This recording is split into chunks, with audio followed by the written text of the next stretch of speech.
What's good, everybody? This is Ryan A. Polk with the wrap up, and for today's episode of the Wrap Review, I'm going to do Crazy Rich Asians.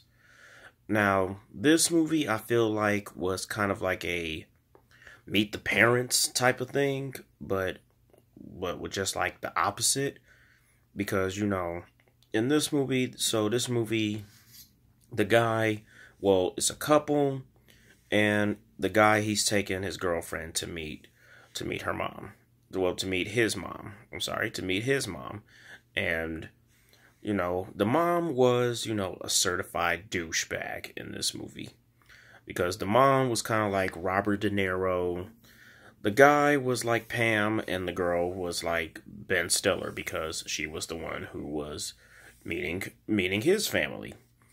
And with that addition, this movie is about, just this couple. They also, they go to a wedding. They're flying to his home country, Singapore, for a wedding, with the addition of him wanting her to meet his family. And apparently failure must not be an option in his family, because everybody in his family are successful. They're like the wealthiest family in Singapore. It was almost like discipline was a disciplinary consequence if you were to fail in the family. That right there, so he was rich, and she was average. Came from a family that was not too broke, and also not very rich. So just average. Now, this movie, I honestly did not enjoy it at all. I mean, it was like it's definitely a hardcore romance movie. Now, if I think like, couples that are out there, if you guys are thinking about walking down the aisle right now and real lovey-dovey and everything, then yeah, you may like this movie. Or also, what I didn't know was that this movie was also based off of a book. And I didn't even know it was based off of a book until when my friend told me. And so, if you're fans of the book, then you're obviously going to want to see this movie. But what I did like about this movie, though, was, the acting was good. The acting was very good. And also, I like the special effects and how things were set up in Singapore. Now I want to visit Singapore, because the nightlife, how when they had the light up special effects on buildings, fireworks, the wedding scene in the movie, how the way the wedding was set up, the whole concept of it, I thought that was just amazing. Beautiful special effects and concepts in this movie.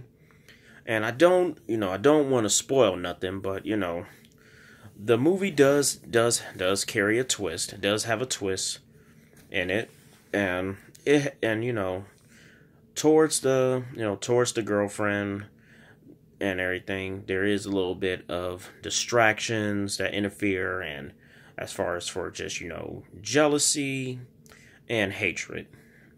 That's pretty much what that type of character deals with in certain romantic movies. And also, the grandmother, I thought the grandmother was cool at first, but it turns out she wasn't no different than the mother at all.